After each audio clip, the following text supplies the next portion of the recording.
আজকে হচ্ছে আমার অষ্টমঙ্গলা 8 দিন।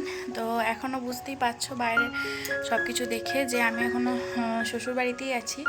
তো ও যেহেতু ছুটি পাইনি সেই জন্য আজকে আমি অষ্টমঙ্গলায় যেতে পারছি না, তো মনটা খুব খারাপ করছে।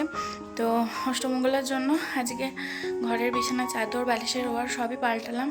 আলমারি আর ড্রেসিং টেবিলটা ভালো করে একটুখানি মুছে নিলাম। তো চলো বিছানা চাদরটা পাল্টে কেমন লাগছে তোমাদের একবার শেয়ার করি। এই যে বিছানা চাদরটা পাল্টেছি, আর এই ব্যাগটাকে ডিভান থেকে দিদি বার করে দিল। অষ্টমঙ্গলায় যাব, কিছু দরকারি জিনিস এর মধ্যেও ভরবো, ট্রলিটাও গোছাতে হবে। আর এই চাদরটা গিফটে পেয়েছি, তো এই চাদরটা পেতে নিলাম। সব গিফটের মধ্যে দেখলাম কয়েকটা চাদরে আর কি সুতি টাইপের আছে, তো সেই জন্য এইটা পাতলাম। এইটার মধ্যে শুলেও কোনো অসুবিধা নেই। আর এই যে দেখো আমার আর একটা বড় মশাই খাটের মধ্যে বসে আছে। তো দুপুরবেলার খাবারে ছিল মাছের ঝাল, বাঁধাকপি আলুর তরকারি, ভাত, ডাল আর চাটনি। বিয়েবাড়ির চাটনিটা বেশ অনেক দিন ধরেই আমাদের খাওয়া হয়েছে, আর চাটনি দিয়ে তো আমি প্রায়ই রুটি খাচ্ছি। তো সবাই মিলে একসাথে খেতে বসেছি। আর জামাইবাবুর কোন রান্নাটা পছন্দ হয়নি সেটাই বলছিল। আর এদিকে জয়দা এসছে, মানে হচ্ছে যে আমার মাস্তুতো এই মামাতো ভাসুর হচ্ছে দাদা, একটু কাজ ছিল তাই এসছিল। তারপরে আমরা বিকালের দিকে একটুখানি বাজারে বেরিয়েছিলাম। তো এই যে রেডি হয়ে বেরিয়ে পড়েছি, খুব ঠান্ডা ঠান্ডা লাগছিল, তো ঢাকা চাপা দিয়ে বেরিয়েছি। আর আমি প্রথমবার বাজারে যাচ্ছি, মানে রানীগঞ্জ বাজার প্রথমবার যাচ্ছি। তো চশমাটা পরেছি আশেপাশে জায়গাগুলো একটুখানি ঠিকঠাক করে দেখে নেব বলে। তো আজকে বাজারে কিছুটাই অংশ দেখতে পেয়েছি আমি, গোটা বাজারটা আর কি ঘোরা হয়নি, অনেকটা বড় তো। তো এই যে টোটোয় চেপে পড়েছে, জগন্নাথ ব্রিজটা পার করছে। এই ব্রিজটা নিচে হচ্ছে যে রেল লাইন, তো এই ব্রিজ পার করি ওইদিকে আমাদের বাড়িটা আর কি যাওয়া হয়। তো এখানে এসেছিলাম ভাইদের জন্য জামা টামা নেওয়ার জন্য। মা নিয়ে যাবে বলছিল এখানেই কিনে দেবো। তো ভাই আর বোনের জন্য জামা কাপড় নিয়ে যাও।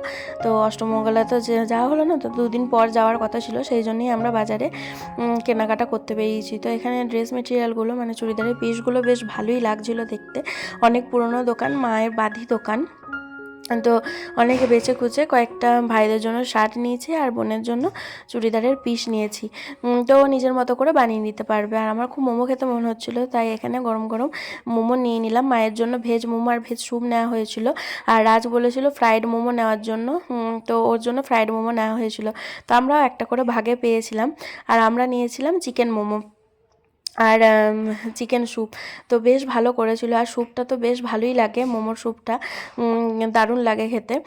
তো এই যে এখানে রাস্তার ধারেই প্রচুর মোমো স্টল, মানে যে খাবারই চাইবে সেই খাবারই পাওয়া যাবে আর কি।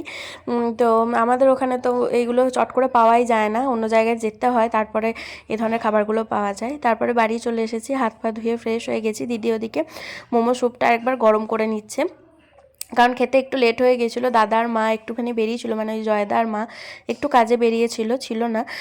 তো আমরা ওয়েট করছিলাম। তো সবাই মিলে এখন একসাথেই খাবো, আর একটা করে ফ্রায়েড মোমোও খাবো। তো ফ্রায়েড মোমোটাও বেশ ভালো লাগছিলো, জানো তো, অন্যরকম টেস্ট। আমি এই প্রথমবার ফ্রায়েড মোমো খেলাম।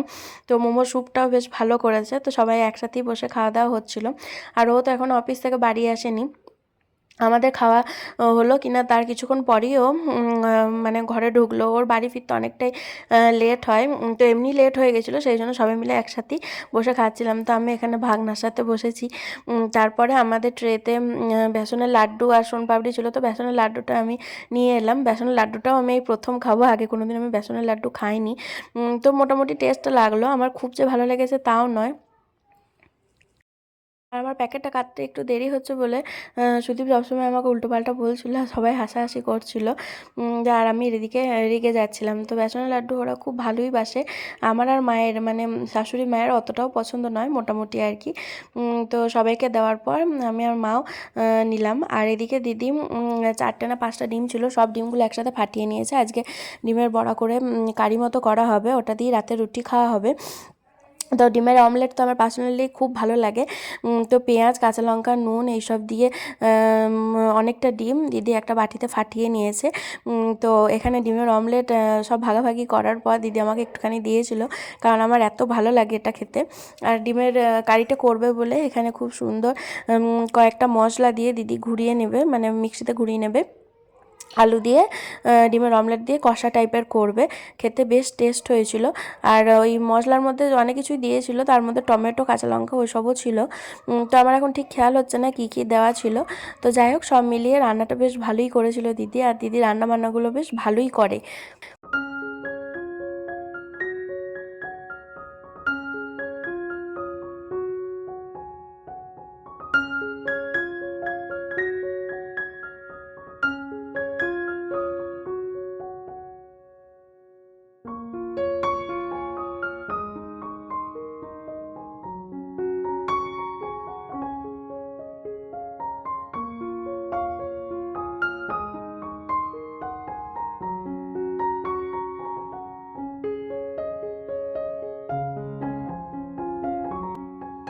এই যে রাতের বেলা সবাই একসাথে টেবিলে খেতে বসে পড়েছি, সাথে রয়েছে যে ডিমের কারি আর রয়েছে যে রসগোল্লা। তো এই দিয়ে রাতের ডিনারটা সেরে নিলাম। আর সবাই একসাথে খেতে বসলে বেশ হাসি ঠাট্টা গল্প গুজব হয়, বেশ ভালো লাগে। আর আমি তো দেখো আঙুল চেটে পুটে খেয়েছি, আমার এতটাই ভালো লাগে। বিশেষ করে ডিমের অমলেটটা ছিল বলে আরও আমার বেশি ভালো লাগছিল। তারপরের দিন দুপুরের দিকে গিজারটা সেট করতে এসেছিলো। তো গিজারটা যখন সেট করতে আসে তো ওদের একটা কিছু প্রবলেম হচ্ছিলো, তো জামাইবাবুই সেই সব নিয়ে আলোচনা করছিল। তো তারপরে দেখা গেল প্রবলেমটা কোনো প্রবলেমই নয়, ওদেরই একটুখানি হয়তো বুঝতে ভুল হয়েছে। তো তারপরে তো আমরা আরামসে গিজারের জল ব্যবহার করতে পারছিলাম। তো গিজার যে ব্যবহার করা সবসময় ভালো তাও নয়, তবে যেটুকু নইলে না সেটুকুর জন্য ঠিকই আছে। আর দিদি এখানে দেখো দুপুরবেলায় সারা দুপুর জেগে কেক বানিয়েছে, আর সন্ধ্যেবেলায় জামাইবাবু এখানে খুব সুন্দর জুত করে মুড়ি মাখিয়ে দিয়েছিল, মুড়ি খাচ্ছিলাম। আর এদিকে ফ্রেশ চিকেন এনেছে, তো দিদি চিকেনটাকে ধুয়ে এখানে নিয়ে নিয়েছে। তো আমি তো সেরকম রান্না বান্না পারি না, তবে মোটামুটি মানে যেটুকু কাজ চালানোর মতো সেটুকু পারি। চিকেন টিকেন এগুলো টুকটাক রান্না বান্না করতে পারি, কিন্তু কি বলতো আমার একটু সময় লাগে, মানে হাতটা তো সেট নেই, মানে এটা ওটা করতে গিয়ে একটুখানি ভাবতে হয়। তারপর কোনটার পর কোনটা করব সেটাও একটুখানি ভাবতে হয়। তো এই করে আমার রান্নাটা করতে একটু লেটও হয়ে যায়।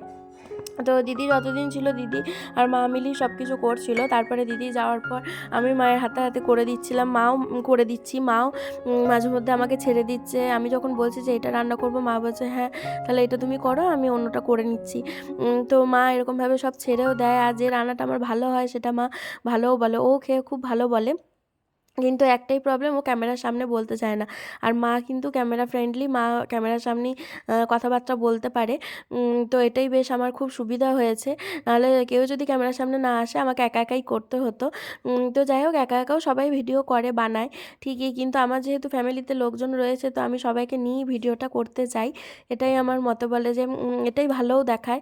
তো কে কী করছে সেটাও দেখানো যায়, আমার কন্টেন্টও একটুখানি পাওয়া যায়। তো বিয়ের প্রথম প্রথম বলে এখন আমি ভিডিওটা আর কি ঠিকঠাকভাবে কমপ্লিট করতে পারছি না, তবে যেটুকু হলো সেটুকু তোমাদের সাথে শেয়ার করলাম। ভিডিওটা কেমন লাগলো অবশ্যই জানিও। চিকেনটা কিন্তু দারুণ